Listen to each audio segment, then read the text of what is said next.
आचार्य चाणक्य जी के कूटनीतिज्ञता के कारण ही चंद्रगुप्त ने सम्राट का ताज पहना था। आचार्य चाणक्य जी ने अर्थशास्त्र के अतिरिक्त नीति शास्त्र की भी रचना की। आचार्य चाणक्य द्वारा रचित नीति शास्त्र वर्तमान समय के लिए भी बहुत महत्वपूर्ण है, क्योंकि इसमें व्यक्ति को सामाजिक, व्यवसायिक, आर्थिक और कूटनीतिज्ञ नीतियों का इस्तेमाल की सलाह मिलती है। आचार्य चाणक्य जी की नीति शास्त्र चाणक्य नीति में कई ऐसी नीतियों का जिक्र किया गया है जो कि आपको सफलता की राह तक लेके जाती है। आचार्य चाणक्य जी की नीतियां इतनी कारगर है कि आज भी व्यक्ति को किसी भी परेशानी या मुसीबतों से निकलने में मदद करती है। आचार्य चाणक्य जी ने अपनी नीति शास्त्र में बताया है कि कभी भी किसी इंसान को अपने जीवन की कुछ ऐसी बातें हैं जिसे किसी को नहीं बतानी चाहिए। आप अपना समझकर अपना दुख दूसरों को तब बताएंगे, लेकिन अगर आप जिसको अपना समझ रहे हैं अगर वो आपको अपना नहीं समझा तो आपका सारी सीक्रेट्स का सिर्फ मजाक ही बनेगा। ऐसी बातों से लोग फायदा उठाने में देरी नहीं करते। तो आइए जानते हैं क्या है वो बातें। नंबर 1, जो सही गलत में नहीं कर पाता है अंतर। आचार्य चाणक्य जी का मानना है कि यदि मनुष्य मोह लगाव छोड़ दे तो वो तो किसी भी चीज पर जीत हासिल कर सकता है। आचार्य चाणक्य जी ने इसके पीछे का कारण भी बताया है। उनका मानना है कि मोह इंसान को अंदर से कमजोर कर देता है और इसकी वजह से वो किसी भी परिस्थिति में डटकर खड़ा नहीं हो पाता और जल्द ही हथियार डाल देता है। और इस मोह की वजह से वो तो किसी भी काम में तुरंत हार मान जाता है। मनुष्य की समस्याओं की मूल जड़ उसका मोह है। इस मोह होने पर इंसान सही गलत में फर्क नहीं समझ पाता है और वो धीरे धीरे इस मोह जाल में फंस जाता है। इस मोह के लगाव होने के कारण इंसान के गलत होने पर भी वो उसे गलत नहीं ठहराता और वो सिर्फ गलत को बढ़ावा देता है। इसका बेहतरीन उदाहरण है महाभारत। दोस्तों, ये बात तो आपको पता होगा कि महाराज धृतराष्ट्र को अपने पुत्र दुर्योधन से इतना मोह था कि वो उनके गलत कामों को भी अनदेखा करते गए और अंत में यही अपने कुल के नाश का कारण बना। नंबर 2, व्यक्ति को लेन देन में किसी भी प्रकार का संकोच नहीं करना चाहिए। अपनी बातों को स्पष्ट और साफ शब्दों में कहना चाहिए, नहीं तो व्यक्ति को अपने व्यापार में बहुत बड़ा नुकसान का सामना करना पड़ता है। इसलिए कभी भी लेन देन में संकोच नहीं करना चाहिए। इसी प्रकार भोजन करते समय भी जो व्यक्ति संकोच करता है वो तो भूखा ही रह जाता है। इसलिए भोजन के समय लोकाचार और व्यवहार के समय व्यक्ति को संकोच ना करके अपने विचार को स्पष्ट रूप से व्यक्त करने चाहिए। नंबर 3, आज के समाज में लोग एक ऐसी दिनचर्या का पालन करते हैं जिसमें वे रात को देरी से सोते हैं और सुबह देरी से उठते हैं। लेकिन शास्त्रों के अनुसार सुबह देरी से उठना एक नकारात्मक अभ्यास है। ऐसा कहा जाता है कि जो बाद में जगते हैं वे आलस स्वभाव के हो जाते हैं और अपने जीवन में कभी आगे नहीं बढ़ पाते हैं, क्योंकि आलसी होना उन्नति के मार्ग में एक महत्वपूर्ण बाधा उत्पन्न करता है। इसलिए समय रहते यदि आप इसे सुधार नहीं करेंगे तो आपको आर्थिक समस्याओं से और असफलता से कोई भी नहीं बचा सकता। नंबर 4, घर परिवार के साथ बेहतर हो रिश्ते।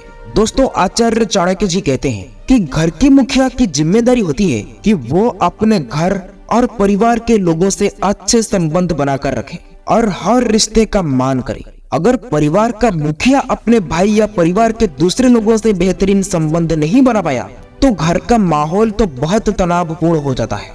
साथ ही घर में लोगों के बीच दरार पैदा होने लगती है और परिवार में कलह बढ़ने लगता है, जिससे घर परिवार टूट जाता है। इसलिए घर परिवार के लोगों को साथ चलने का गुण घर के मुखिया में होनी चाहिए। नंबर 5, चाणक्य नीति के अनुसार कुछ व्यक्ति दूसरों की संपत्ति को छीनने के बारे में लगातार सोचते रहते हैं, लेकिन इन लोगों से माता लक्ष्मी हमेशा नाराज रहती है। इसलिए इन्हें कभी भी सच्चे सुख का अनुभव नहीं होता है। दोस्तों, जब कोई व्यक्ति मेहनत करके धन कमाता है उस पर माता लक्ष्मी की बहुत कृपा होती है और वो अपने जीवन भर सुख, सुविधा और शांति में रहता है। और ये भी कहा गया है कि माता लक्ष्मी उन लोगों को नापसंद करती है जो प्रत्यक्ष और अप्रत्यक्ष रूप से भी दूसरों को नुकसान पहुंचाने की कोशिश करता है और ऐसे व्यक्तियों के पास हमेशा धन की कमी रहती है। इसके अतिरिक्त बिना कारण के चिल्लाना या क्रोधित होना भी गरीबी का प्राथमिक कारण होता है, क्योंकि माता लक्ष्मी घर पर कभी भी ऐसी स्थिति में नहीं आते हैं लेकिन जिस घर में हमेशा शांति और दया का भाव रहता है तो माता लक्ष्मी उसी घरों में अपना कृपा बनाए रखते हैं। नंबर 6, दुष्ट और चंडाल प्राणी सभी स्थानों पर होते हैं, परंतु दुष्टता की सीमा कहाँ होती है? इसलिए चाणक्य ने कहा है, कौवा पक्षियों में से इसलिए सबसे अधिक गंदा और दुष्ट माना गया है क्योंकि उसे किसी प्रकार की सुरक्षा का कोई भी ज्ञान नहीं होता है। वो तो सदैव किसी भी गंदगी में जाकर बैठ जाता है। पशुओं में कुत्ते का भी वही हाल है। इसलिए आचार्य चाणक्य का कहना है कि ऋषि मुनियों में भी यदि कोई व्यक्ति क्रोध करता है उससे भी दुष्ट और चंडाल माना जाता है। जो लोग दूसरों का निंदा करते हैं वे लोग तो ये भूल जाते हैं कि हमें अपने जीवन में कुछ ऐसा करना चाहिए जिससे हमारा यश जन्म जन्म तक इस संसार में रहे। लेकिन लोग तो इसे छोड़कर हमेशा बुरे कार्य में लिप्त रहते हैं, जिसकी वजह से उसकी मृत्यु के बाद भी लोग उसके परिवार को निंदा करते रहते हैं। इसलिए चाणक्य कहते हैं कि ऐसे लोगों को इस दुनिया में जीने का भी कोई हक नहीं है। नंबर 7, कुछ कार्य ऐसे भी है जिन्हें करने से हानि होती है और कुछ आचार व्यवहार की विपरीत भी होते हैं और उन्हें करने से समाज में उपयश भी होता है। दोस्तों, अग्नि को पवित्र माना गया है, इसलिए उसे पैर में स्पर्श नहीं करना चाहिए। गुरु, ब्राह्मण और गाय को भी पूजा होने के कारण पैर से छूना उचित नहीं। कुंवारी लड़की, बूढ़े आदमी और बच्चे भी सम्मान के पात्र होते हैं, इसलिए इन्हें कभी भी पैर से नहीं छूना चाहिए। पूज्य को यथाशक्ति सम्मान देने पर यदि आयु, विद्या, यश और बल की प्राप्ति होती है तो अनादर करने से इनकी हानि भी तो होगी ही। इतिहास में ऐसे कई उदाहरण हैं जिनसे इन कथन की पुष्टि होती है। नंबर 8, आचार्य चाणक्य जी कहते हैं कि कुछ बातें ऐसी होती है जिसमें मनुष्य जीवन भर दुखी रहता है।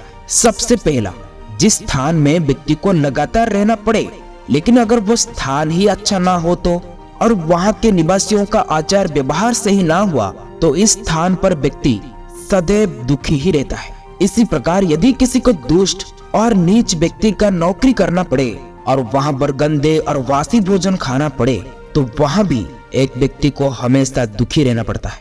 इसके अलावा यदि स्त्री झगड़ालू है और छोटी मोटी बातों पर झगड़ा करती रहती है, बातों में हमेशा कठोर वाणी का प्रयोग करता है, तो उस घर के सारे व्यक्तियों को कभी भी सुख प्राप्त नहीं होता है। इसलिए इन स्थितियों से व्यक्ति को हमेशा बचकर रहना चाहिए। आचार्य चाणक्य कहते हैं कि यदि ऐसी स्थिति में बच पाना असंभव लगे तो मानसिक रूप से इनसे निपटने के लिए तैयार हो जाओ।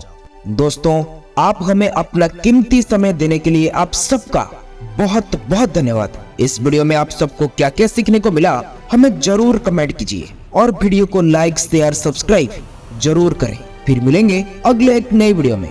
धन्यवाद।